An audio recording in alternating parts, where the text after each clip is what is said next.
Hello students, temperature dependence of resistivity. Materials, there are many type of materials. They are classified into three categories: insulators, semiconductors and conductors. Understand? And the resistivity of these materials varies differently with change in temperature. Temperature change करने पर उनकी resistivity में अलग अलग जो type से जो change आता है, हम उनको जो सीक्वेंस है जो डिस्कस करेंगे। सबसे पहले जो मैं मेटालिक कंडक्टर के बारे में बात करूंगा, इसके बाद मैं सेमीकंडक्टर्स और इंसुलेटर के बारे में हम बात करेंगे। अंडरस्टैंड? तो सबसे पहले जो for metallic conductors, for metallic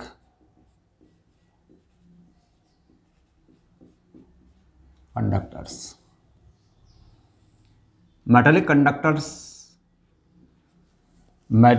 conductors की रेजिस्टिविटी बच्चों टेम्परेचर के साथ, टेम्परेचर इंक्रीज करने पर रेजिस्टिविटी भी इंक्रीज होती है।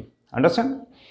और वो लीनियरली इंक्रीज होती है रूम टेम्परेचर के सराउंडेड एक लिमिटेड रेंज में, वो है जो लीनियरली वेरी करती है। अदरवाइज जो ओवरऑल अगर देखा जाए, मतलब एट ऑल टेम्परेचर, तो that is not the straight line variation. Understand? तो फॉर एग्जांपल है जो मैं लिख देता हूं, the resistivity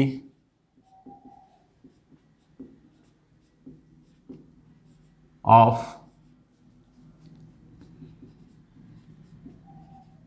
metallic conductors increases linearly around room temperature, around room temperature with rise in temperature. Understand? And it follows the equation. It follows the equation. Understand? वो इस equation को फॉलो करता है बच्चों। Rho T, it is the resistivity at temperature T. Rho T equals to rho nought is the resistivity at some reference temperature, 1 plus alpha t minus t naught. ये graph जो है बच्चों for linear portion, for linear portion of graph. Understand? Rho t जो है बच्चों, it is the resistivity, rho t resistivity at T temperature, rho naught, it is the resistivity at T naught, some reference temperature.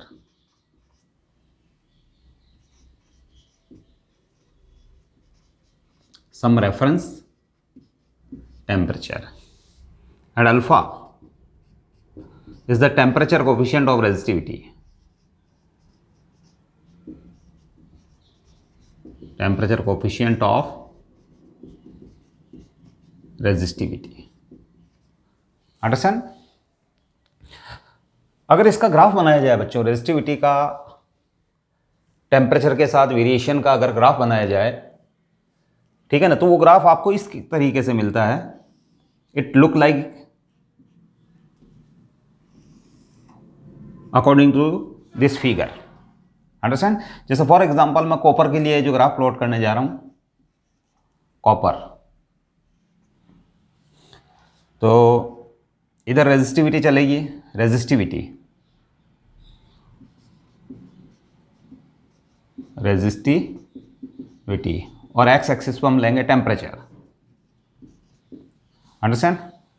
तो it is 0.2, 0.4, और आज जो बच्चों यहाँ जो लिखा हुआ वो इंटू 10⁻⁻8 है, into 10⁻⁻8 ohm into metre. Resistivity की यूनिट है जो ओम इंटू मीटर होती है, तो ये रीड किया जाएगा 0.2 into 10⁻⁻8 ohm into metre. It is read as 0.4 into 10⁻⁻8 ohm into metre.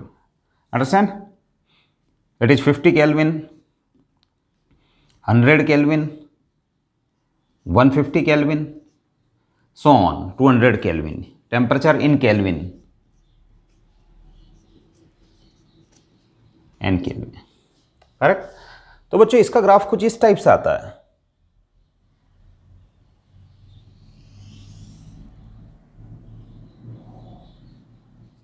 Understand? और हम ये नोट कर रहे हैं कि आप यहां से यहां तक के पोर्शन को है जो लीनियर मान सकते हो। It is linear portion. Understand? It is a linear portion. यहां से यहां तक का पोर्शन जो है आपका लीनियर पोर्शन। तो यहीं कहीं हम जो कोई रेफरेंस टेम्परेचर ले लेते हैं रूम टेम्परेचर के surrounding. It is the T not. T not is the reference temperature.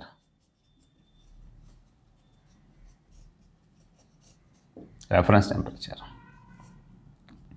तो बच्चों रूम टेम्परेचर के सराउंडिंग है जो एक लार्ज रेंज के अंदर है जो रेजिस्टिविटी का जो वेरिएशन आता है टेम्परेचर के साथ वो लीनियर होता है। जैसे फॉर एग्जांपल आप रूम टेम्परेचर से 100 डिग्री 150 डिग्री बिलो, या रूम टेम्परेचर से 150 डिग्री है जो अबव अगर आप चलते हैं तो वो ये ग्राफ है जो ऑलमोस्ट है जो क्या होता है, लीनियर आता है। अंडरस्टैंड?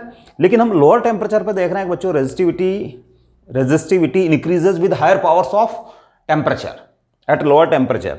और इसके बाद हम एक भी ये बात और देख रहे हैं कि एट 0 केल्विन सम रेजिस्टिविटी नियरली बिकम्स 0। कंडक्टर्स की रेजिस्टिविटी है जो नियरली बिकम्स 0। ये इस ग्राफ के जो कुछ कंक्लूजन्स है, यानी रूम टेम्परेचर के सराउंडिंग लगभग है जो 100 डिग्री सेंटीग्रेड अबो, 150 डिग्री सेंटीग्रेड अबो और 150 डिग्री सेंटीग्रेड बिलो, इस रेंज के अंदर है जो रेजिस्टिविटी है जो टेम्परेचर के साथ ऑलमोस्ट लीनियरली वेरी करती है। अंडरस्टैंड? तो ये टी नॉट मैंने रेफरेंस टेम्परेचर दिया है। रेफरेंस टेम्परेचर को हम जनरली रूम 0 डिग्री सेंटीग्रेड या 20 डिग्री सेंटीग्रेड रूम टेम्परेचर भी हम इसको ले सकते हैं। Understand? It is the mid portion of the graph. इस लीनियर पोर्शन का है जो it is the mid point. Understand? तो रेजिस्टिविटी है जो इस टाइप से है जो मेटल कंडक्टर्स की वेरी करती है। अब है जो इसके अंदर है जो कंक्लूजन्स में लिख देता हूं, कंक्लूजन्स। अंडरस्टैंड? हाँ, at 0 Kelvin resistivity of metals almost becomes 0, almost becomes 0. Understand? Whereas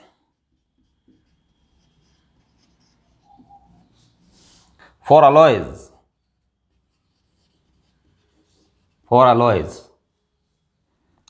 like nichrome manganese,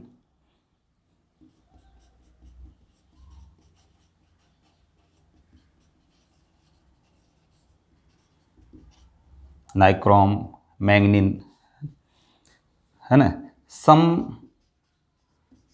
residual resistivity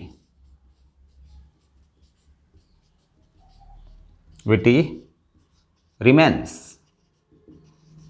alloys वाले मैटर के अंदर है बच्चों 0 केल्विन के ऊपर भी है जो resistivity does not become 0, but some resistivity remains in it at 0 kelvin. 0 kelvin के आसपास है जो अलॉयज अगर आपके पास है तो अलॉयज की रेजिस्टिविटी जो है बच्चों वो है जो उसके अंदर परसिस्ट करती है, वो एग्जिस्ट करती है 0 केल्विन के ऊपर, जबकि मेटल जो है उसकी रेजिस्टिविटी ऑलमोस्ट बिकम 0 हो जाती है। अंडरस्टैंड? तो it can be used as defining property of metals and alloys, alloys और मेटल की है जो ये को डिफ्रेंशिएट करने वाली प्रॉपर्टी भी मानी जा सकती है। आप कह सकते हैं कि जो मेटल की resistivity almost becomes zero at 0 kelvin, but in case of alloys the resistivity does not become zero at 0 Kelvin, but some resistivity remains in it, that is the residual resistivity. Understand? हाँ. Second, at lower temperature,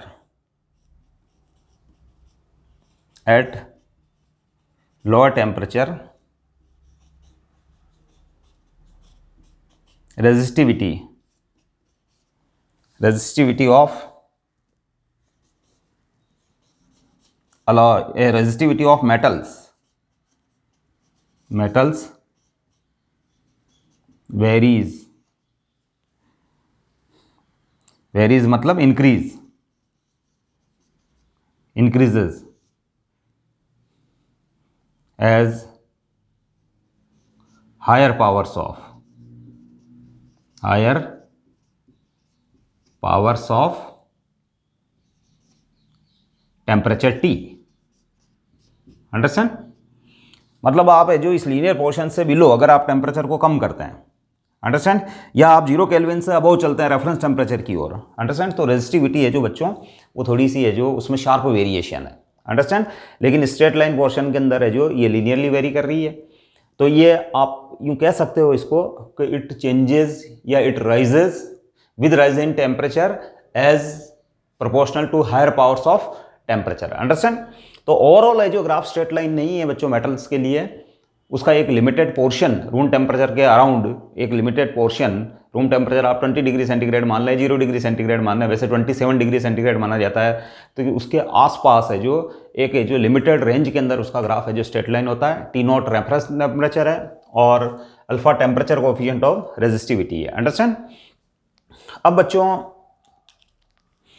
resistivity जो alloys की है, alloys हम अलग से discuss करने वाले हैं। अलॉयज की रेजिस्टिविटी है जो मेटल्स की रेजिस्टिविटी से हायर होती है, ये मैं अपने प्रीवियस वीडियो के अंदर हम शो कर चुके हैं और उसका कारण भी बताया गया था कि alloys is the mixture of metals. Alloy mixture of metals है, ठीक है ना, डिफरेंट मेटल्स को बना के जो अलॉयज बनते हैं, जैसे नाइक्रोम, निकल, क्रोमियम, है ना, मैग्नीज, इनका है जो कॉम्बिनेशन है, अंडरस्टैंड।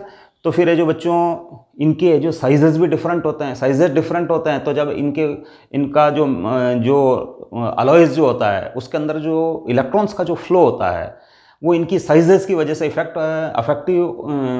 अफेक्टेड हो जाता है और अलॉयज की रेजिस्टिविटी है जो मेटल्स की रेजिस्टिविटी है जो से हायर होती है, यानी उन electrons flow is more obstructed in alloys in comparison to metals से जो के रेस्पेक्ट में जो अलॉयज के अंदर है जो इलेक्ट्रॉन्स का फ्लो जो है वो ज़्यादा ऑब्स्ट्रक्ट होता है। That's why the resistivity of alloy is higher than the resistivity of metals, understand. अब हम इसके अंदर जो टर्म काम में आई बच्चों टेम्परेचर कोएफिशिएंट ऑफ रेजिस्टिविटी, उसको डिस्कस कर लेते हैं। What is the temperature coefficient of resistivity, और अलॉयज के भी है जो मैं ग्राफ डिस्कस करूंगा।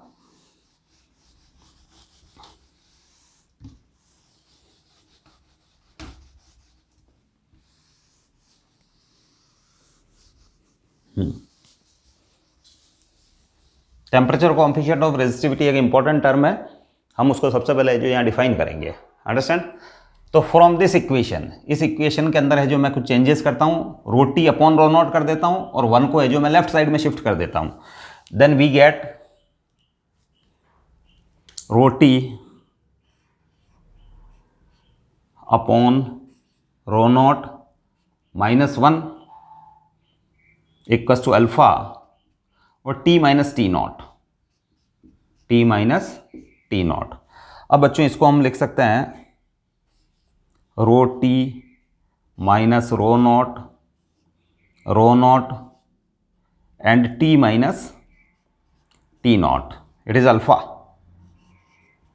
Temperature coefficient of resistivity, and rho T minus rho nought it is the change in resistivity, that is delta rho, understand, and divided by rho naught t minus t naught। अब बच्चों अगर इसको define करना हो, if t minus t naught,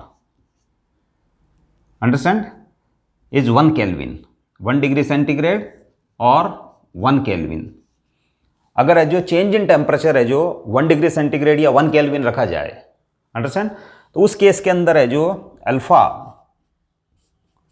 then alpha becomes delta rho by rho naught, that is fractional change in resistivity for per degree centigrade rise in temperature. T minus T naught को तो आपने जो 1 kelvin या 1 degree centigrade रख लिया है, तो फिर है जो delta rho by rho, it is the fractional change in resistivity for per degree centigrade rise in temperature, that is known as temperature coefficient of resistivity, that is fractional change in resistivity for per degree centigrade rise in temperature. यानी temperature में 1 degree centigrade या 1 kelvin का change करने पर resistivity में होने वाला fractional change, that is the temperature coefficient of resistivity. अब टेम्परेचर कोफिशिएंट ऑफ रेजिस्टिविटी के बारे में जो आइडिया मैंने, एक आइडिया है जो अपने प्रीवियस वीडियोस के अंदर दिया था, लेकिन एक बार मैं और बता देता हूं, क्योंकि ये रेफरेंस जो है वो टेम्परेचर डिपेंडेंस का है. तो टेम्परेचर डिपेंडेंस ऑफ रेजिस्टिविटी में अल्फा का जो बहुत इंपॉर्टेंट रोल है बच्चों. तो हम है जो कुछ वैल्यूज़ को है जो रिलेटिव वैल्यूज़ को यहाँ लिख लेते हैं, जिससे है जो आपकी कॉन्सेप्ट है जो और ज़्यादा मोर कॉन्क्रीट और मोर सॉलिड हो जाएगी, अंडरस्टैंड. तो फिर बच्चों हम है जो सबसे पहले लिखते हैं, चूँकि मेटल्स या कंडक्टर्स वाला है जो टॉपिक चल रहा है हमारे पास, उनकी रेजिस्टिविटी के बारे में हम डिस्कस कर रहे हैं. तो सबसे पहले है जो मैं बात करूँगा अल्फ़ा फॉर सिल्वर. तो ये है बच्चों 0.0041 पर डिग्री सेंटीग्रेड और पर केल्विन, अंडरस्टैंड, अल्फा सिल्वर. अगर हम है जो कॉपर की बात करें तो बच्चों 0.0068 पर डिग्री सेंटीग्रेड. अगर हम बात करें एल्यूमिनियम की,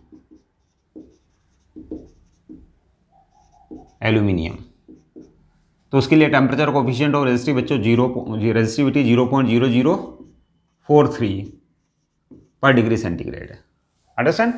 तो रेजिस्टिविटी है जो बच्चों हम नोट करेंगे कि अलॉयज से जो टेम्परेचर कोफिशिएंट और रेजिस्टिविटी जो मेटल वाले केस के अंदर वो है जो कम होती है, टेम्परेचर कोफिशिएंट ऑफ रेजिस्टिविटी है जो हायर होती है, और अलॉयज वाले मैटर के अंदर है जो मैं आपको लिख के बताऊंगा कि temperature coefficient of resistivity is very small, understand. Alloys के बारे में भी डिस्कस कर लेते हैं हम, और इस पॉइंट के ऊपर हम वापस आएंगे.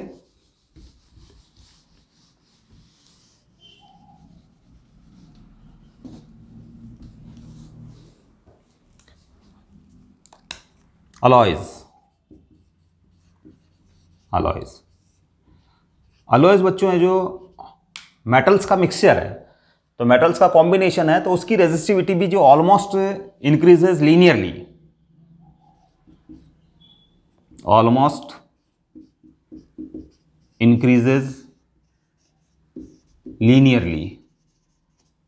with rise in temperature, but this increase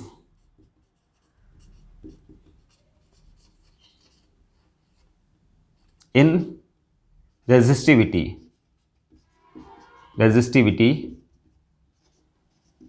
is very slight. Alloys की रेजिस्टिविटी टेम्परेचर बढ़ाने के साथ इंक्रीज बढ़ती है, लेकिन वो रेजिस्टिविटी में जो चेंज आता है बच्चों, it is very slight, it is very gradual, very slight change, understand. That's why in making standard resistance coil we use alloys, wires of alloys, coils of alloys, because temperature के साथ है जो resistivity का जो variation है alloys के लिए, वो लीनियर तो है ही, लेकिन उसमें बहुत कम है जो उसका, जो मैं ग्राफ बना के बताऊंगा कि रेजिस्टिविटी लीनियरली वेरी कर रही है, but it increases very gradual, very small change, understand. तो इसलिए हमें जो स्टैंडर्ड रेजिस्टेंस कॉइल बनाने के लिए जो अलॉयस काम में लेते हैं, ये मैं प्रीवियस वीडियो के अंदर भी है जो मैं दे चुका हूँ। और एक रीज़न और है बच्चों को, resistivity of alloy is more large और higher than the resistivity of metals. Metals से जो की रेजिस्टिविटी से अलॉयस की रेजिस्टिविटी हायर होती है। तो दो रीज़न है बच्चों कि एक तो है जो अलॉयस की जो रेजिस्टिविटी में और रेजिस्टिविटी के कारण है जो रेजिस्टेंस में जो वेरिएशन आता है वो बहुत स्लाइट है, वो बहुत कम है, अंडरस्टैंड। फॉर एग्जांपल मैग्नीन तो है जो almost independent of temperature change. ध्यान रखना कि जो मैग्नीन जो एक अलॉय है, नाइक्रोम मैग्नीन, अंडरस्टैंड, यूरेका, कॉन्स्टेंटन जिसको यूरेका भी बोलते हैं हम, तो इनकी ये जो रेजिस्टिविटी में टेम्परेचर का बहुत स्लाइट वेरिएशन है बच्चों। इसलिए जो हम उसकी स्टैंडर्ड रेजिस्टेंस कॉइल बनाने में इसकी कॉइल्स को ऐसे अलॉयस की वायर्स की जो कॉइल्स जो होती है उनको हम प्रेफर करते हैं। और इन मटेरियल्स की यानी अलॉयस की जो resistivity in comparison to metals that is very high, understand. तो अगर आपको जैसे एक सर्टेन है जो फिक्स वैल्यू का एक रेजिस्टेंस बनाना है तो smaller length of alloy is required for that purpose in comparison to metallic conductors, understand. तो मैं ग्राफ बना लेता हूं, नाइक्रोम के लिए मैं ग्राफ बनाता हूं बच्चों।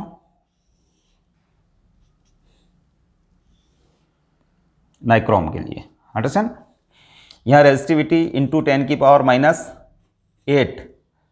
है ना रेजिस्टिविटी, या रो रेजिस्टिविटी इंटू 10⁻⁸। यहां है जो बच्चों आएगा 1.00 into 10⁻⁸, it is 1.10 into 10⁻⁸, 1.20 into 10⁻⁸ यहाँ रीड किया जाएगा। और इट इज़ टेम्परेचर, टेम्परेचर है जो एक्स एक्सिस पे लेंगे हम, अंडरस्टैंड। तो ये है बच्चों nearly 200 kelvin, it is 400 kelvin, it is 600 kelvin, it is 800 kelvin. और रेजिस्टिविटी में जो वेरिएशन आ रहा बच्चों, ये वेरिएशन है जो लीनियर है, लेकिन है जो बच्चों इसका जो वेरिएशन है it is very slight variation. बल्कि आप है जो आपने जो ये स्ट्रेट लाइन बनाई है, इस स्ट्रेट लाइन का स्लोप है जो बहुत कम होना चाहिए बच्चों, understand, it is the slope. तो इससे शो हो रहा है बच्चों रेजिस्टिविटी टेम्परेचर के साथ है जो बहुत कम वेरी कर रही है, अंडरस्टैंड। ये जो ग्राफ बच्चों मैंने नाइक्रोम के लिए प्लॉट किया है, नाइक्रोम, निकल, क्रोमियम प्लस फेरिक, है ना, इनके कॉम्बिनेशन से आपको नाइक्रोम मिलता है, अंडरस्टैंड। तो इस टाइप से जो ग्राफ स्ट्रेट लाइन है और रेजिस्टिविटी चूंकि स्लोप कम है, इसका मतलब रेजिस्टिविटी है जो बहुत टेम्परेचर के साथ बहुत कम वेरी कर रही है। इस प्रॉपर्टी को हम जो स्टैंडर्ड रेजिस्टेंस कॉइल बनाने में हम यूज़ करते हैं। अब बच्चों इसका अगर अब अल्फा आर अगर हम लिखें, जैसे नाइक्रोम का अल्फा आर नाइक्रोम, तो वो बच्चों है 0.0004, ठीक है ना, पर डिग्री सेंटीग्रेड। और अगर हम जो मैग्नीन का लिखें,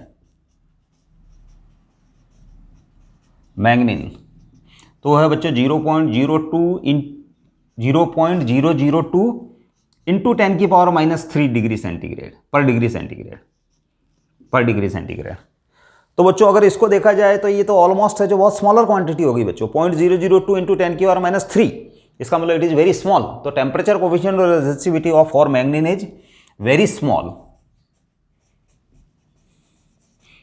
इसका मतलब ये है कि मैग्नीन की रेजिस्टिविटी है जो ऑलमोस्ट पर डिग्री सेंटीग्रेड अगर आप टेम्परेचर चेंज करोगे तो रेजिस्टिविटी बहुत कम इंक्रीज होगी, और resistivity directly proportional to resistance. It means resistance of the wire will be negligibly change. तो फिर जो उस कंडीशन के अंदर हम कह सकते हैं कि manganin is almost insensitive to temperature, almost insensitive to change in temperature, understand। यानी ये जो मैग्नीन तो एक ऐसा अलॉय है उसकी रेसिस्टिविटी में तो इतना कम चेंज आता है कि जो in general we ignore it, और हम कह सकते हैं कि जो मैग्नीन की रेसिस्टिविटी तो टेम्परेचर के साथ ऑलमोस्ट है जो it is independent of temperature, ये टेम्परेचर पे जो डिपेंड ही नहीं करती, it remains almost the same. Understand? तो ये बच्चों टेम्परेचर कोफिशिएंट और रेसिस्टिविटी है जो किसके लिए, अलॉयज के लिए है। दो एग्जांपल लेके मैंने आपको बताया। अंडरस्टैंड? इसके बाद बच्चों हम है जो इन्हीं मेटेलिक कंडक्टर्स की रेजिस्टिविटी के बारे में डिस्कस करेंगे। हमारे पास जो फॉर्मूला है, हमने एक फॉर्मूला डिराइव कर रखा है बच्चों, rho equals to M upon N E square tau, है ना। तो in light of that equation we are going to discuss the resistivity of metals. Understand? तो मेटल्स की रेजिस्टिविटी है जो हम उस इक्वेशन के अकॉर्डिंग भी है जो हम डिस्कस कर लेते हैं।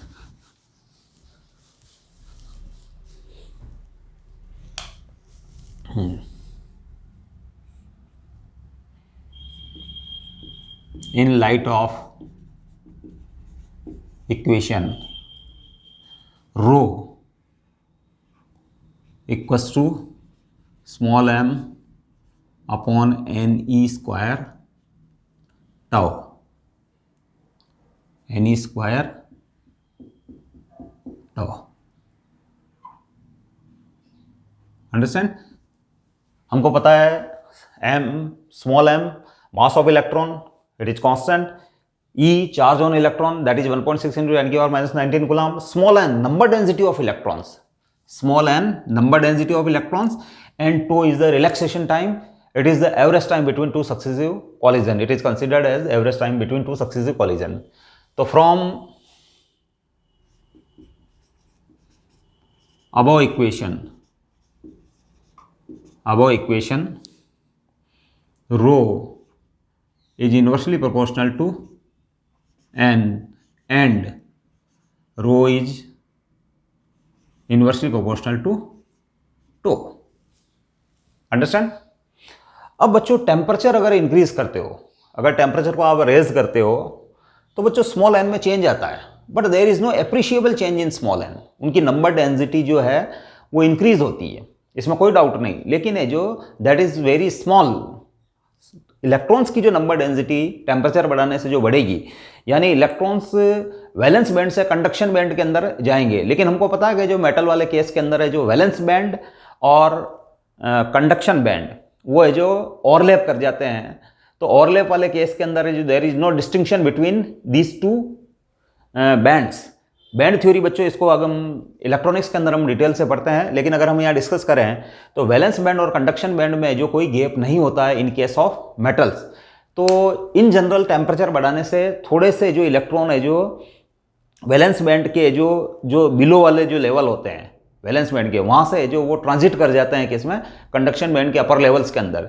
तो देयर इज और इलेक्ट्रॉन्स का जो कंडक्शन बैंड में होना जरूरी होता है बच्चों to show the conductivity show करने के लिए इलेक्ट्रॉन्स का कंडक्शन बैंड में होना जरूरी होता है। द टॉप लेवल जो होता है, टॉप बैंड जो होता है, अंडरस्टैंड, वो होता है बच्चों आपका कंडक्शन बैंड। क्वेश्चन ये, अब मैं थोड़ा सा आपको बैंड के बारे में बता देता हूँ कि मटेरियल्स, कंडक्टर्स, इंसुलेटर्स और सेमीकंडक्टर की कंडक्टिविटी को इलेक्ट्रॉनिक्स चैप्टर के अंदर है जो बैंड थ्योरी के बेसिस पे एक्सप्लेन किया गया है। What are the bands? तो बच्चों जब है जो एटम्स इंटरेक्ट करते हैं, तो जब वो लार्ज डिस्टेंस पे होते हैं they do not influence each other, लेकिन अगर वो है जो उनके बीच की डिस्टेंस कम होती है तो उनके बीच में इंट्रैक्शंस के कारण, इंट्रैक्शन यानी फोर्सेस के कारण, चार्ज कॉन्स्टिट्यूएंट के बीच में जो फोर्सेस है उसके कारण है जो बैंड्स बनना स्टार्ट हो जाता है। Bands are the group of closely spaced energy levels. Understand? जैसे वैलेंस बैंड है तो उसके अंदर है जो बच्चों स्मॉल से जो एनर्जी लेवल्स जो होते हैं, और एक इलेक्ट्रॉन को आप एक एनर्जी लेवल से एसोसिएट कर सकते हो, और जब दो एटम्स पास आएंगे तो दोनों के एक है जो इलेक्ट्रॉन है जो उस एक सिंगल एनर्जी लेवल के अंदर रहते हैं, और ऐसे बहुत सारे एनर्जी लेवल्स जो क्लोजली स्पेस्ड है उनके ग्रुप को अपन क्या बोलते हैं, बैंड बोल देते हैं। अंडरस्टैंड? तो वैलेंस बॉन्ड जो होता है वो है जो सबसे बिलो होता है, और कंडक्शन बैंड जो होता है वो टॉप मोस्ट है, जो टॉप लेवल के ऊपर सबसे ऊपर जो होता है बैंड वो कंडक्शन बैंड होता है, और उनके बीच में एक सेपरेशन होता है, that is the forbidden energy band. Understand? तो कंडक्शन शो करने के लिए इलेक्ट्रॉन्स का है जो कंडक्शन बैंड में होना जरूरी होता है। तो एट रूम टेम्परेचर है जो सम इलेक्ट्रॉन्स, कुछ इलेक्ट्रॉन्स जो हैं वो वैलेंस बैंड से कंडक्शन बैंड में चले जाते हैं रूम टेम्परेचर के कारण, तो वो कंडक्टिविटी शो करते हैं। अंडरस्टैंड? तो बच्चों है जो स्मॉल एन है जो टेम्परेचर बढ़ाने से नंबर डेंसिटी ऑफ इलेक्ट्रॉन्स है जो वैलेंस बैंड से कुछ इलेक्ट्रॉन है जो कंडक्शन बैंड, हालांकि दोनों बैंड ओवरलैप कर चुका है, तो कंडक्शन बैंड के अंदर है जो मूव कर जाएंगे, तो स्मॉल एन की है जो नंबर इंक्रीज होगी, लेकिन it is nearly insignificant, there is very small change, small increase in small n. Understand? Sorry, यहाँ है जो रेजिस्टिविटी। हाँ, तो बच्चों एन का रोल जो है जो that is not too much important. अब हमको पता है टेम्परेचर बढ़ाने से इलेक्ट्रॉन्स की थर्मल स्पीड बढ़ती है, थर्मल स्पीड अगर बढ़ती है तो उस कंडीशन के अंदर इलेक्ट्रॉन्स है जो के बीच में जो कोलिजन जो होता है वो है जो मोर फ्रिक्वेंट होने लग जाता है, और कोलिजन की जो प्रोबेबिलिटी है वो और इंक्रीज हो जाती है। क्यों हो जाती है बच्चों? क्योंकि टेम्परेचर बढ़ने से जो स्टेबल आयंस जो होते हैं, अंडरस्टैंड, वो स्टेबल आयंस है जो मोर विगोरसली यानी मोर एम्पलीट्यूड के साथ वाइब्रेट होने लग जाते हैं, तो कोलिजन्स आर मोर फ्रिक्वेंट। एक तो स्पीड के कारण इलेक्ट्रॉन्स की थर्मल स्पीड इंक्रीज हो जाती है, और एक है जो उनकी स्टेबल आयंस है जिनसे वो कोलाइड करते हैं, कोलिजन करते हैं, they make collisions, understand, with the stable ions, है ना। तो जब इलेक्ट्रॉन्स उसके पास में उनके थ्रू जब पास होते हैं तो कोलिजन की प्रोबेबिलिटी उस केस में ज़्यादा हो जाती है, तो टू है जो डिक्रीज हो जाता है बच्चों। Understand? Collisions will be more frequent, ठीक है ना। तो व्हेन टेम्परेचर इंक्रीजेस, है ना, tau decreases, so resistivity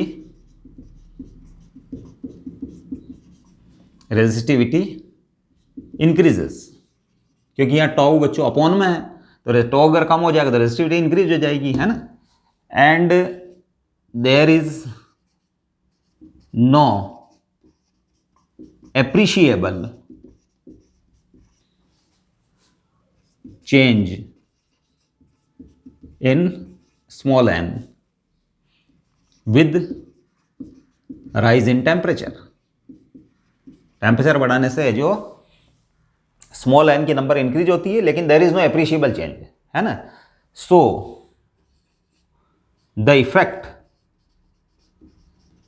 of decrease in to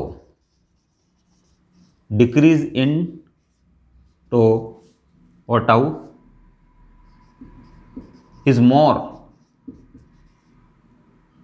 than the effect of increase in small n। Small n बढ़ता है बट बहुत स्मॉल, उनकी जो इंक्रीज है that is very slight, it is nearly insignificant.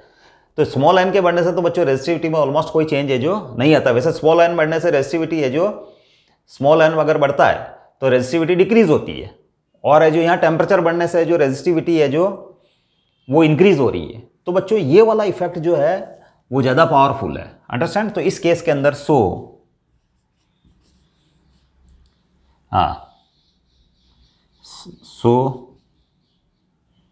Resistivity of metals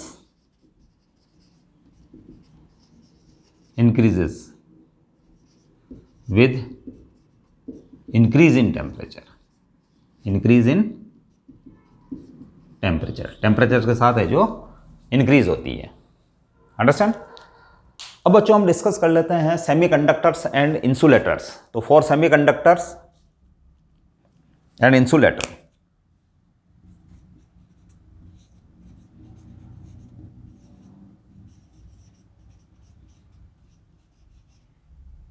and insulators,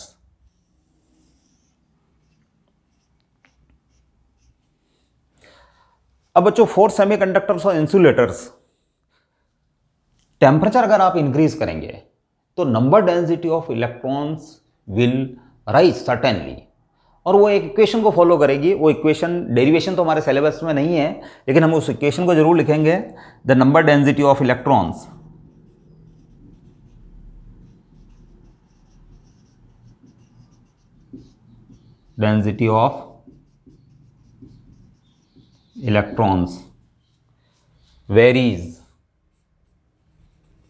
varies according to according to equation n t n naught e raised to the power minus Eg upon kBt. It is the exponential variation. Understand? E raised to the power minus Eg upon kB. It is the Boltzmann constant, kB Boltzmann constant, and T is the temperature in Kelvin. Nt, it is the number density of electron at some temperature T, and it is the number density of electrons at some reference temperature T naught. Understand? या आप इसको 0 degree centigrade पे भी कह सकते हैं. तो number density of electron at some temperature T, it is given by this equation. Understand? It is the number density of electron at 0 kelvin. ठीक है ना बच्चों? तो वो इस इक्वेशन को फॉलो करेंगे. अच्छा, अब यहाँ जो Eg जो है बच्चों, हम Eg को डिस्कस कर लेते हैं. It is the forbidden energy band. ठीक है ना? मैं यहाँ जो आपको थोड़ा सा एक्सप्लेन कर देता हूँ, जो डिटेल से इलेक्ट्रॉनिक्स के अंदर डिस्कस किया जाएगा, लेकिन ये जो चूंकि इसका रेफरेंस आया है तो हम इस बारे में भी बात कर लेते हैं. अभी मैंने कुछ बातें तो आपको ये जो अभी भी अपने डिस्कशन के अंदर मेटल वाले मैटर के अंदर बताई थी, कंडक्शन बैंड, वैलेंस बैंड के बारे में. अंडरस्टैंड? तो इंसुलेटर्स और सेमीकंडक्टर्स वाले केस के अंदर है जो बच्चों, रेजिस्टिविटी एक्सपोनेंशियली वेरी कर रही है. और इजी, तो मैं एक बैंड बना देता हूं बच्चों.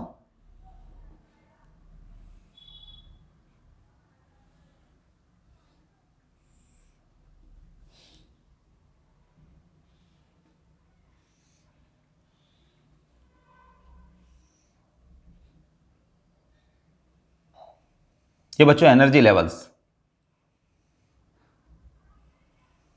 Closely spaced energy levels.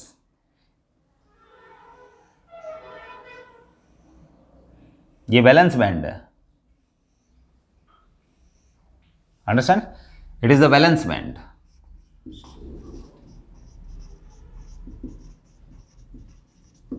It is a conduction band.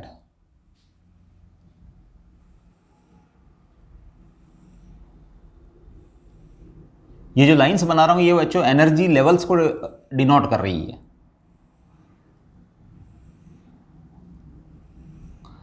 A group of closely spaced energy levels is known as energy band. तो it is the conduction band. Conduction band at room temperature, एक energy level के अंदर है जो दो है जो electron होते हैं, क्योंकि ऐसे बैंड बनते हैं कम से कम 2 एटम के इंटरेक्शन की वजह से. जब है जो एटम्स क्लोज आते हैं तो उनके अंदर जो इंटरेक्शन स्टार्ट हो जाती है उनके चार्ज कॉन्स्टिट्यूएंट के बीच में, न्यूक्लियस, एक के न्यूक्लियस दूसरे के इलेक्ट्रॉन्स, दोनों के न्यूक्लियस के बीच में रिपल्शन, दोनों के इलेक्ट्रॉन्स के बीच में रिपल्शन, है ना, इलेक्ट्रॉन और न्यूक्लियस के बीच में अट्रैक्शन. तो फिर उस कंडीशन में जो बच्चों ये एनर्जी बैंड्स बनते हैं. ठीक है ना? उस इन्फ्लुएंस के कारण, उस कॉम्प्लिकेटेड है जो प्रोसेस जो है उसकी वजह से जो ये एनर्जी बैंड्स में कन्वर्ट हो जाते हैं. अंडरस्टैंड? अब है जो बच्चों यहाँ क्या होता है कि जो रूम टेम्परेचर के ऊपर कुछ है जो इलेक्ट्रॉन्स है जो वैलेंस बैंड से कंडक्शन बैंड में जा सकते हैं. अंडरस्टैंड? तो फिर है जो बच्चों यहाँ है जो कुछ स्पेस जो है वो है जो एम्प्टी रहेंगे, जिनको हम होल्स बोलेंगे. तो दीज आर द होल्स. यहां वाले इलेक्ट्रॉन है जो कंडक्शन बैंड के अंदर मूव कर चुके हैं. Understand? And it is the top level.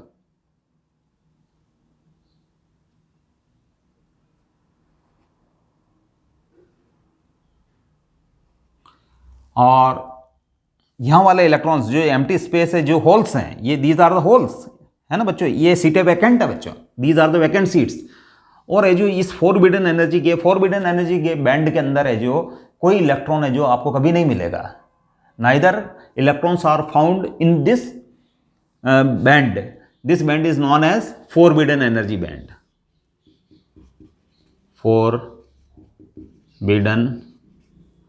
Energy band. Understand? और फिर ये इलेक्ट्रॉन्स है जो इस वाले फोरबिडन एनर्जी गैप को क्रॉस करके कंडक्शन बैंड में जा चुके हैं रूम टेम्परेचर के कारण। रूम टेम्परेचर से जो उनको क्या एनर्जी मिलती है बच्चों, और एनर्जी जब उनकी काइनेटिक एनर्जी जब उनकी सफिशिएंट हो जाती है तो they can move to conduction band. और कंडक्टिविटी को शो करने के लिए इलेक्ट्रॉन्स का कंडक्शन बैंड में होना जरूरी होता है। अंडरस्टैंड? तो बच्चों ये जो इलेक्ट्रॉन्स है जो मूव कर चुके हैं, तो कंडक्शन बैंड भी है जो उस इलेक्ट्रॉन है जो रखता है बच्चों। अंडरस्टैंड? अब इलेक्ट्रिक फील्ड अप्लाई करने पर कंडक्शन बैंड के इलेक्ट्रॉन इलेक्ट्रिक फील्ड का अपोजिट डायरेक्शन मूव करते हैं, और ये जो इलेक्ट्रॉन्स की जो वैकेंट सीट्स हैं जिनको होल्स बोलते हैं, वो इलेक्ट्रिक फील्ड की डायरेक्शन में जो मूव करना स्टार्ट करते हैं, क्योंकि they are considered as positively charge particle. Understand? और ये फोरबिडन एनर्जी की गैप है, इस बैंड के अंदर है जो कभी आपको इलेक्ट्रॉन नहीं मिलेंगे। अंडरस्टैंड? अब बच्चों है जो अगर हम इस बेसिस पे बात करें तो for metals Eg equal to 0, ये फोरबिडन एनर्जी गैप है जो बच्चों उसमें एग्जिस्ट नहीं करता है। उसके अंदर है जो कंडक्शन बैंड और वैलेंस बैंड या तो ओवरलैप कर जाएंगे, या फिर है जो bottom of the conduction band coincides with the top level of the valence band. तो there is no gap between the conduction band and valence band. Understand? तो उस केस के अंदर है जो Eg इक्वल टू 0, ये वाला गैप है जो मेटल्स के अंदर आपको नहीं मिलेगा। फॉर सेमीकंडक्टर्स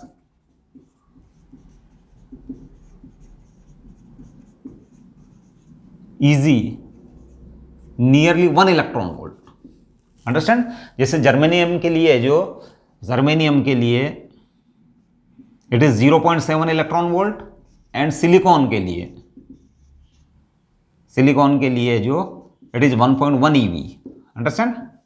तो इट इज नियरली है जो आप 1 इलेक्ट्रॉन वोल्ट इसको मान लीजिए, है ना। तो फिर है जो ध्यान रखना कि सेमीकंडक्टर के अंदर जो number density of electrons temperature के साथ इसके अकॉर्डिंग वेरी करती है। अब इसी इक्वेशन को है जो मैं अगर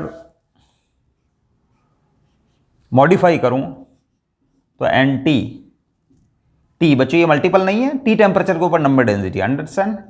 it is n0 divided by e raised to the power Eg upon kBT। Understand?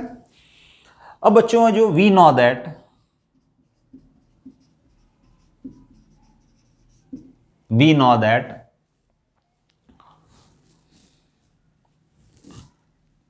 From this equation rho equals to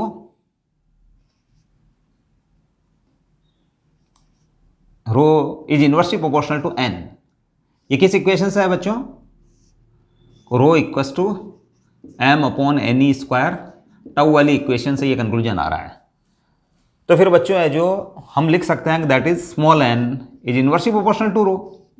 small n भी है जो रो का इनवर्सली प्रोपोर्शनल होगा। तो फिर बच्चों है जो यहाँ है जो स्मॉल n की जगह मैं यूज़ करूँगा, यहाँ इस इक्वेशन के अंदर इस nt की जगह है जो मैं यूज़ कर लूँगा 1 upon row.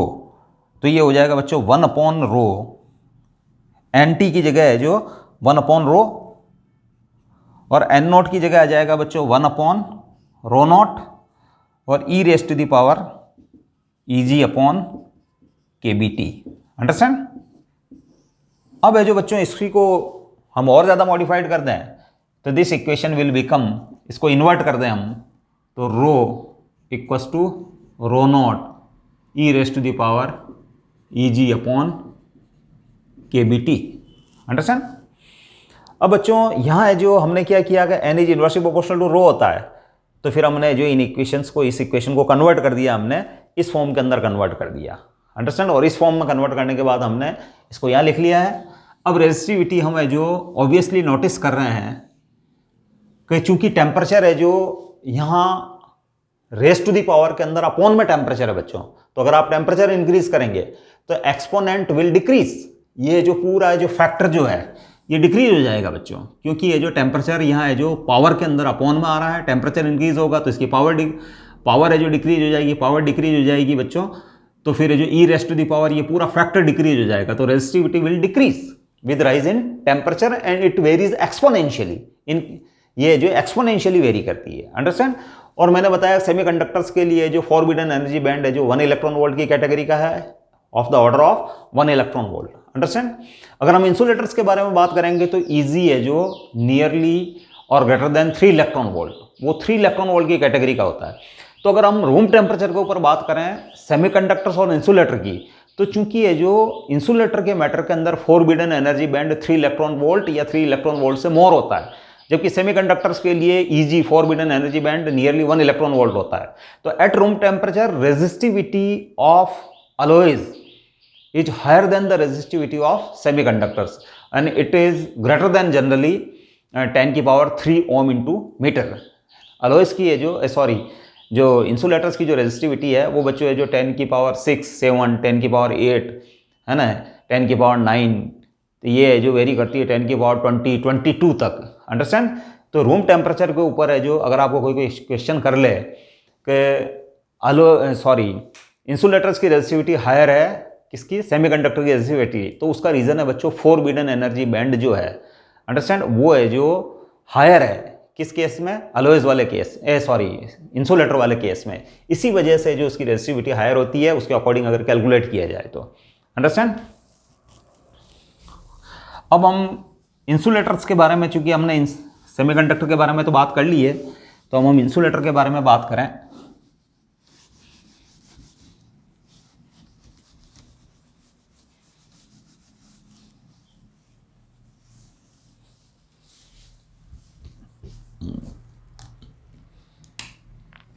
For insulators,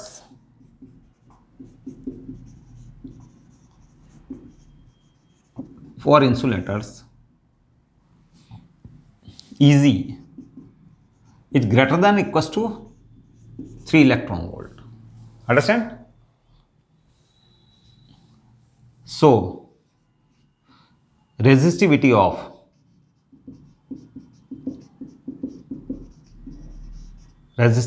insulator is more than semiconductors। Understand. और इंसुलेटर की है जो लेटर ग्रेटर देन 10 की पावर 3 ओम इंटू मीटर। और अगर उसकी रेंज की बात कर लें तो आप उसको लिख सकते हो जो 10 की पावर 3 यानी 10 की पावर 5, 6, 7, 8, 10 की पावर 6, 7 टू 10 की पावर है जो 22 भी आप है जो ओम इंटू मीटर है जो इस रेंज को लिख सकते हो। अंडरस्टैंड। अब बच्चों अगर है जो इस वेरिएशन को अगर हम प्लॉट करना चाहें तो यहाँ तो हम रेजिस्टिव रो लेंगे और यहाँ हम टेम्परेचर लेंगे, टेम्परेचर T। तो रेजिस्टिविटी है जो बच्चों कुछ इस टाइप से है जो वेरिएशन शो करती है। अंडरस्टैंड। दैट इज इस इक्वेशन के अकॉर्डिंग है जो रेजिस्टिविटी वेरी करती है। अगर आप टेम्परेचर इंक्रीज करते हो तो रेजिस्टिविटी है जो क्या होगी बच्चों, डिक्रीज होगी, रेजिस्टिविटी डिक्रीज होगी यानी कंडक्टिविटी इंक्रीज होगी। अंडरस्टैंड। और अगर आप टेम्परेचर है जो बहुत कम कर देंगे 0 केल्विन तो उसकी रेजिस्टिविटी है जो बच्चों बहुत हायर हो जाएगी, वो है जो ऑलमोस्ट है जो सेमीकंडक्टर तो बच्चों इंसुलेटर बन जाता है। कब, जब टेम्परेचर है जो ध्यान रखना 0 केल्विन हो जाए। टेम्परेचर अगर आप डिक्रीज कर देते हैं तो रेजिस्टिविटी, टेम्परेचर देखो डिक्रीज कर रहे हैं तो रेजिस्टिविटी इंक्रीज हो रही है बच्चों। तो जब आप टेम्परेचर को सेमीकंडक्टर वाले मैटर के अंदर, सेमीकंडक्टर वाले केस के अंदर जब रेजिस्टिविटी को, टेम्परेचर को आप 0 केल्विन की तरफ है जो लो करेंगे, मतलब कम करेंगे, 0 केल्विन की तरफ है जो लेंगे आप, डिक्रीज करेंगे टेम्परेचर को, तो उस केस के अंदर है जो उसकी रेजिस्टिविटी जब टेम्परेचर 0 हो जाएगा तो सेमीकंडक्टर है जो कंप्लीटली इंसुलेटर में कन्वर्ट हो जाएगा। क्यों? क्योंकि ये जो हमको पता है कि ये जो फॉरबिडन एनर्जी गैप है, अंडरस्टैंड, तो ये सेमीकंडक्टर वाले मैटर में जो 1 इलेक्ट्रॉन वोल्ट की कैटेगरी का है। तो रूम टेम्परेचर पे इन वाले इलेक्ट्रॉन्स को इतनी एनर्जी मिल जाती है रूम टेम्परेचर के कारण को इस फॉरबिडन एनर्जी गैप जो कि स्मॉल है सेमीकंडक्टर वाले केस में 1 इलेक्ट्रॉन वोल्ट की कैटेगरी का, तो इसको क्रॉस करके वो कंडक्शन बैंड में चले जाते हैं और वो कंडक्टिविटी को शो करते हैं। लेकिन अगर आप सराउंडिंग एटमॉस्फेयर 0 केल्विन का बना रहे हैं, क्योंकि आप जो सेमीकंडक्टर वो 0 केल्विन पे ले रहे हैं, तो फिर 0 kelvin is the lowest possible temperature. Understand. तो फिर वो उनको इतनी एनर्जी भी नहीं मिलेगी वैलेंस बैंड के इलेक्ट्रॉन्स को कि वो कंडक्शन बैंड में जा सके, तो वो है जो प्योरली है जो इंसुलेटर बन जाएंगे। अंडरस्टैंड। तो बच्चों है जो आपको समझ में आया होगा कि इंसुलेटर और सेमीकंडक्टर्स की रेजिस्टिविटी है जो इस टाइप से टेम्परेचर इंक्रीज करने से रेजिस्टिविटी डिक्रीज होती है, अंडरस्टैंड। और इसका वेरिएशन है जो एक्सपोनेंशियल वेरिएशन है, अंडरस्टैंड। अब बच्चों हम अगर बात करें इलेक्ट्रोलाइट की, तो इलेक्ट्रोलाइट सॉल्यूशन, इलेक्ट्रोलाइटिक सॉल्यूशन के बारे में बात करें तो इलेक्ट्रोलाइट सॉल्यूशन जो होता है बच्चों, इलेक्ट्रोलाइटिक सॉल्यूशन जिसको हम बोलते हैं, उसके अंदर बच्चों अगर आप टेम्परेचर इंक्रीज करते हो तो सॉल्वेंट सोल्यूट या सॉल्वेंट सॉल्वेंट या सॉलिड सॉल्यूट्स के बीच में इंटर एटॉमिक जो अट्रैक्शन है वो वीक हो जाता है, अंडरस्टैंड। और साथ ही जो टेम्परेचर बढ़ने से जो उस सॉल्यूशन की विस्कोसिटी जो है वो है जो बच्चों विस्कोसिटी जो है इंक्रीज हो जाता है, विस्कोसिटी टेम्परेचर के साथ सॉरी डिक्रीज हो जाती है। तो उस केस के अंदर है जो ध्यान रखना फ्लो है जो थोड़ा इजी हो जाता है, तो रेजिस्टिविटी है जो क्या हो जाती है बच्चों, डिक्रीज हो जाती है। इलेक्ट्रोलाइटिक सॉल्यूशन में टेम्परेचर बढ़ाने से रेजिस्टिविटी डिक्रीजेस, अंडरस्टैंड। तो फिर इस टाइप से जो बच्चों रेजिस्टिविटी का वेरिएशन टेम्परेचर के साथ होता है डिफरेंट डिफरेंट मटेरियल्स वाले केस के अंदर। कंडक्टर वाले केस के अंदर है जो रेजिस्टिविटी बच्चों टेम्परेचर के साथ राइज होती है। सेमीकंडक्टर और इंसुलेटर वाले मैटर के अंदर रेजिस्टिविटी जो है वो है जो टेम्परेचर के साथ किस टाइप से वेरी करती है, ये हमने अभी डिस्कस किया। इट एक्सपोनेंशियल है जो वेरिएशन शो करती है, अंडरस्टैंड। अब बच्चों हम उस इक्वेशन जो हमारे पास है rho equals to M upon any square tau, उस सेंस में भी हम बात कर लें हम इंसुलेटर्स और सेमीकंडक्टर की इंसुलेटर्स की रेजिस्टिविटी को किस टाइप से, सेमीकंडक्टर की रेजिस्टिविटी को किस टाइप से जो हम एक्सप्लेन करने जा रहे हैं, अंडरस्टैंड।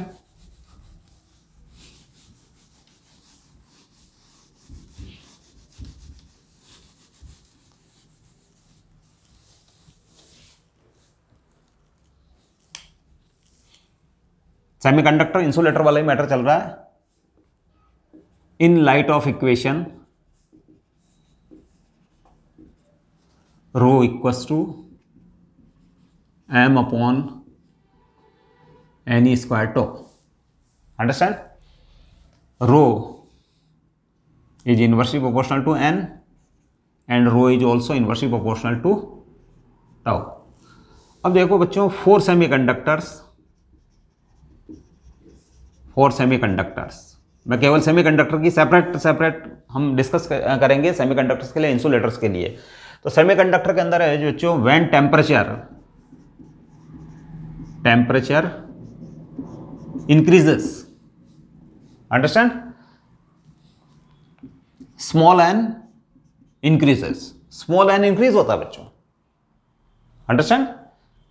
ध्यान रखना टेम्परेचर बढ़ाने पर है जो नंबर डेंसिटी ऑफ इलेक्ट्रॉन्स जो है वो इंक्रीज होगी, क्योंकि आपको मैंने अभी भी बताया है तो फॉरबिडन एनर्जी के स्मॉल होने की वजह से टेम्परेचर इंक्रीज होने से जो more electrons will transit to valence band to conduction band and they will be available for conduction, understand. तो एन बढ़ेगी तो resistivity rho will decrease, resistivity है जो बच्चों डिक्रीज होगी, अंडरस्टैंड। अब साइमल्टेनियसली हम टो का इफेक्ट भी फाइंड करें तो ठीक है बच्चों, इलेक्ट्रॉन्स जो हैं उनका जो मूवमेंट है, ठीक है ना, उनकी थर्मल स्पीड बढ़ेगी नो डाउट, और है जो कोलिजन्स मोर फ्रिक्वेंट होंगे, टो डिक्रीज होगा, टो डिक्रीज होने से रेजिस्टिविटी इंक्रीज होगी, है ना। तो टेम्परेचर इफेक्ट के कारण, but due to temperature effect, है ना, tau decreases, so rho increases, understand. अब बच्चों ये दोनों कॉन्ट्राडिक्टरी इफेक्ट दिखाई दे रहे हैं। एक तरीके से स्मॉल एन बढ़ने से जो रेजिस्टिविटी डिक्रीज हो रही है, और स्मॉल एन बढ़ने से क्यों, क्योंकि टेम्परेचर इंक्रीज हो रहा है, टेम्परेचर इंक्रीज होने से स्मॉल एन बढ़ रहा है, उससे रेजिस्टिविटी डिक्रीज हो रही है, कंडक्टिविटी बढ़ रही है। और यहाँ है जो टेम्परेचर बढ़ने से टाउ डिक्रीज हो रहा है, उससे रेजिस्टिविटी इंक्रीज हो रही है। लेकिन सेमीकंडक्टर वाले केस में the effect of increase in small n is more than compensates any decrease in tau, understand. मतलब इस इफेक्ट के रेस्पेक्ट में ये इफेक्ट है जो डोमिनेट करता है सेमीकंडक्टर वाले केस में, यानी रेजिस्टिविटी टो है जो डिक्रीज होता है उससे रेजिस्टिविटी जो इंक्रीज होती है, इसके रेस्पेक्ट में ये वाला है जो इफेक्ट है जो ज्यादा पावरफुल है।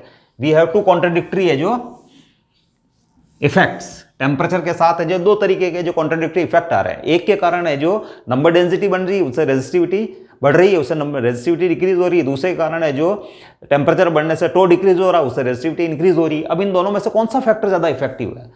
तो इन अबो केस यानी सेमीकंडक्टर वाले केस में, in above case the effect of decrease in to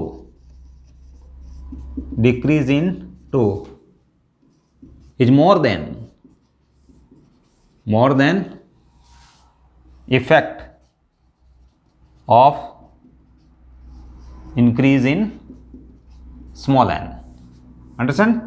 So overall resistivity decreases. Resistivity इस केस में डिक्रीज होती है बच्चों। ये एरो बता रहा है डिक्रीज, या ऊपर वाला जो एरो, ऊपर की वो जो डायरेक्टेड एरो है, ये इंक्रीज को बताता है। अंडरस्टैंड? तो बच्चों आप इस टाइप से डिस्कशन कर सकते हैं। और अगर इंसुलेटर्स के बात में बात कर रहे हैं, इस इक्वेशन के सेंस में अगर बात करें, फॉर इंसुलेटर्स अगर है जो बच्चों टेम्परेचर आप इंक्रीज करेंगे, टेम्परेचर अगर आप इंक्रीज करेंगे तो फिर उसमें नंबर डेंसिटी ऑफ इलेक्ट्रॉन, देखो बच्चों फॉरबिडन एनर्जी बैंड वहां 3 इलेक्ट्रॉन वोल्ट या उससे ज्यादा है। अंडरस्टैंड? तो अगर आप टेम्परेचर को राइज करेंगे तो there will be some electrons, बहुत ज्यादा तो नहीं लेकिन कुछ इलेक्ट्रॉन तो है जो, कुछ इलेक्ट्रॉन्स तो वैलेंस बैंड से कंडक्शन बैंड के अंदर मूव करेंगे। और जब वैलेंस बैंड से कंडक्शन बैंड में वो मूव कर गए तो कंडक्टिविटी इंक्रीज होती है, रेजिस्टिविटी डिक्रीज होती है। तो temperature increases, n increases and this causes to rho decreases, है ना। और again the effect of decrease in tau, effect of decrease in tau is small. ठीक है ना। यहां पे भी दो कॉन्ट्राडिक्टरी मैटर्स के अंदर है जो ये वाला मैटर जो बच्चों हैं वो है जो डोमिनेट करता है इस वाले मैटर पे, क्योंकि टेम्परेचर बढ़ाते हो तो टो है जो नो डाउट टो डिक्रीज होता है, उससे रेजिस्टिविटी इंक्रीज होती है। But this point, this factor dominates in this case of insulators. और वैसे इंसुलेटर के अंदर है जो we have few number of electrons, number density इनकी इलेक्ट्रॉन जो फ्री इलेक्ट्रॉन्स जो होते हैं उनकी नंबर डेंसिटी टेम्परेचर बढ़ने से बढ़ती है। तो फिर उस केस के अंदर कोलिजन जो ज़्यादा वो जो होता है कोलिजन, क्योंकि बहुत इलेक्ट्रॉन्स ही बहुत कम है एक्चुअल में, टेम्परेचर आपने बढ़ाया है तो इंसुलेटर्स के अंदर है जो आउटर मोस्ट शेल के इलेक्ट्रॉन है जो बहुत टाइटली बाउंड होते हैं बच्चों। तो आप बहुत ज़्यादा टेम्परेचर बढ़ाएंगे तो कुछ इलेक्ट्रॉन्स है जो फ्री इलेक्ट्रॉन्स बनेंगे। अंडरस्टैंड? और फिर वो है जो मूव भी करेंगे, तो मूव करेंगे तो उस केस के अंदर है जो टो का इफेक्ट जो है आप उसको ज़्यादा इंपॉर्टेंट नहीं मान सकते, because we have a few number of electrons. Understand? तो बच्चों कुल मिला के हमारा फाइनल कंक्लूजन ये रहा कि सेमीकंडक्टर और इंसुलेटर वाले केस में टेम्परेचर बढ़ाने पर रेजिस्टिविटी डिक्रीज होती है। अंडरस्टैंड? और कंडक्टर वाले केस के अंदर टेम्परेचर बढ़ाने पर रेजिस्टिविटी इंक्रीज होती है। अब बच्चों इससे रिलेटेड एक न्यूमेरिकल भी हम कर लेते हैं जो टेम्परेचर कोएफिशिएंट ऑफ रेजिस्टिविटी से सेलेक्टेड। अब मैं एक पॉइंट और आपको बता देना चाहता हूं, इसमें temperature coefficient of resistivity for semiconductors.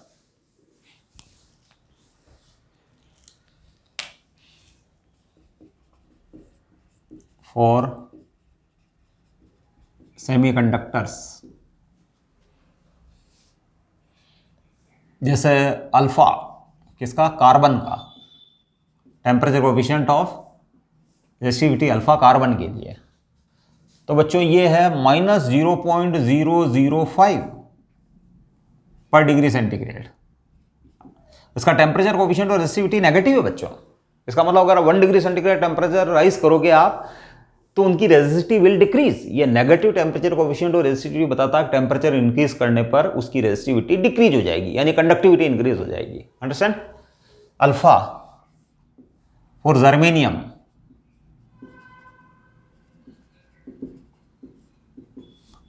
-0.05 पर डिग्री सेंटीग्रेड। अंडरस्टैंड? इसकी भी नेगेटिव है।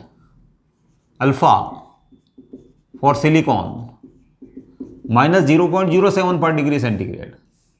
तो बच्चों इन सब की जो टेम्परेचर कोएफिशिएंट और रेजिस्टिविटी जो है आ रहा है वो नेगेटिव आ रही है, यानी है जो सेमीकंडक्टर्स के अंदर है जो टेम्परेचर बढ़ाने पर है जो रेजिस्टिविटी है जो डिक्रीज हो जाती है बच्चों। अंडरस्टैंड। अब हम एक न्यूमेरिकल डिस्कस कर लेते हैं।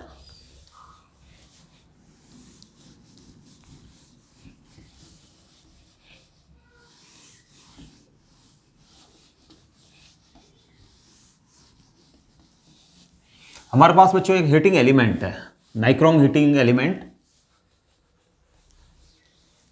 जो किसी टोस्टर के अंदर लग रहा है। Question, we have a nichrome heating element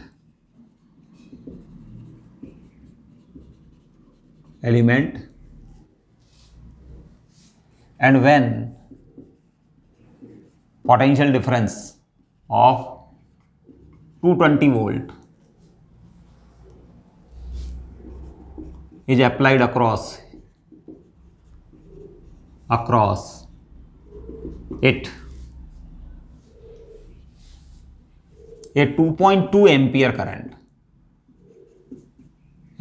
current flows through it.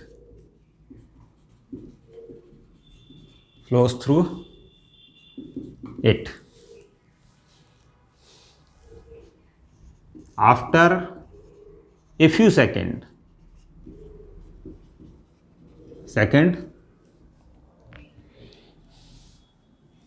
current settles to 2 ampere. मतलब 2.2 एम्पियर की करंट तो उस समय फ्लो हो रही थी इनिशियली जब 220 वोल्ट का आपने जो पोटेंशियल डिफरेंस अप्लाई किया था उस हीटिंग एलिमेंट पे। लेकिन उसके बाद है जो कुछ सेकंड बाद है जो करंट है जो फाइनल करंट जो सेटल हुई वो 2 एम्पियर पे जा पाई, यानी स्टडी वैल्यू अचीव कर ली उसने, स्टडी वैल्यू अचीव कर ली। अंडरस्टैंड। और उसके बाद है जो बच्चों करंट है जो इंक्रीज नहीं हो रही है। Understand. The room temperature is 30 degree centigrade and the average temperature coefficient of resistivity for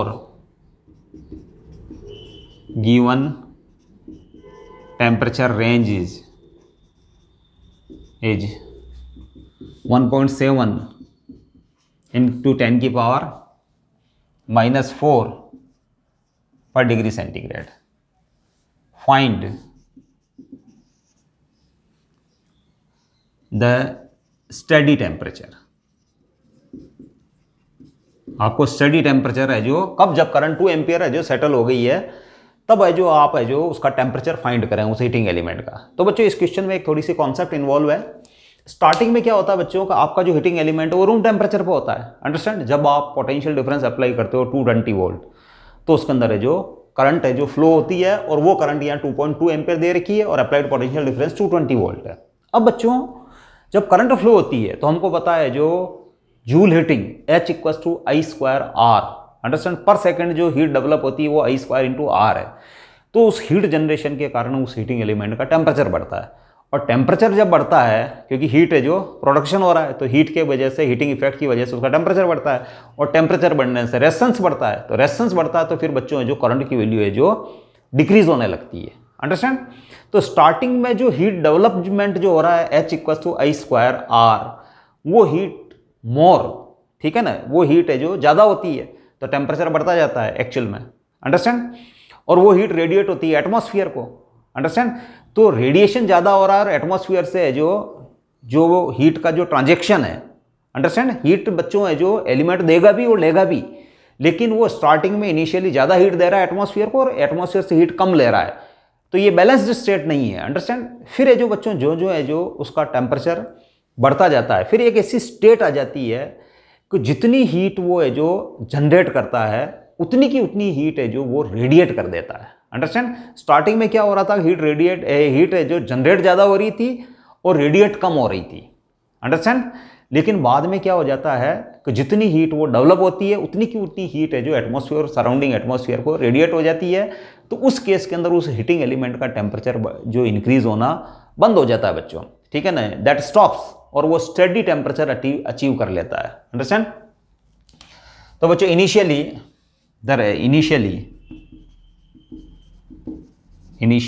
initially मतलब रूम टेम्परेचर पे, at room temperature 30 degree centigrade, है ना, the resistance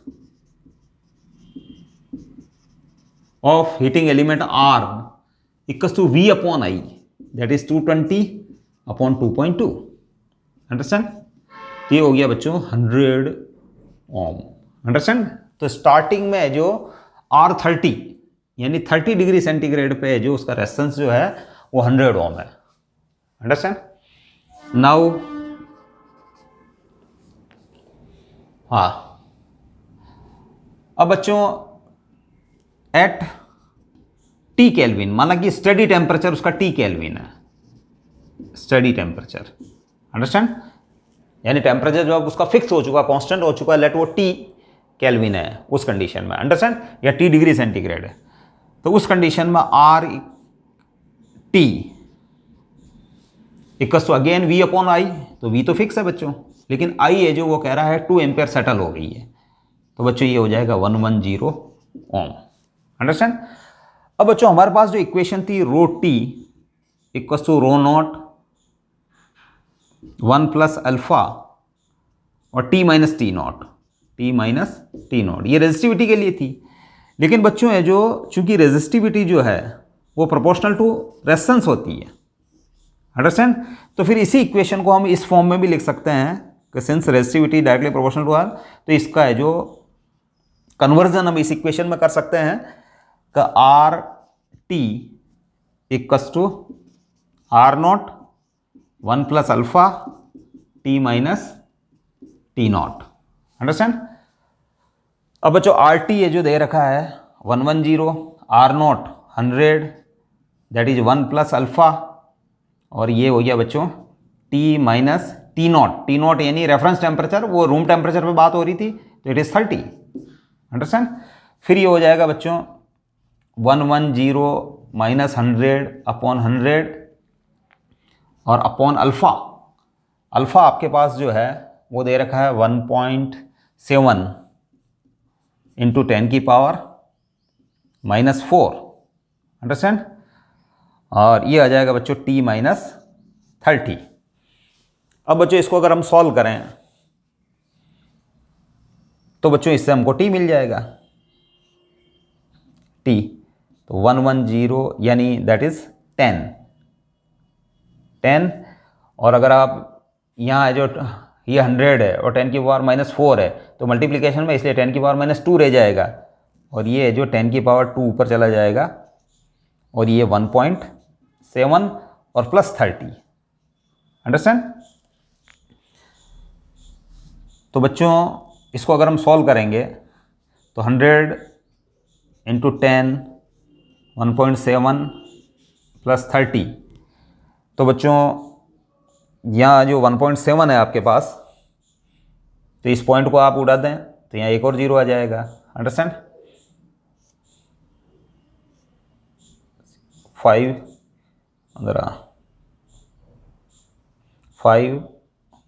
8 5 point, understand, 588 sorry, आप इसको सॉल्व कर लें। 1000 1.7 प्लस 30, इस पॉइंट को उड़ा दें आप, 1.7 10 की पावर माइनस 2 10 की पावर 3 अंडर, ठीक है, 1.7 और 10 की पावर 3 और एक और 10,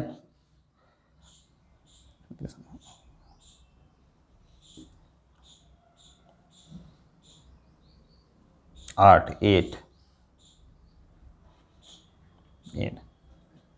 प्लस 30, तो बच्चों 5 8 0। तो इसको सॉल्व करने पर है जो नियरली है जो 590 ऑलमोस्ट आपके पास है जो आंसर आएगा 588।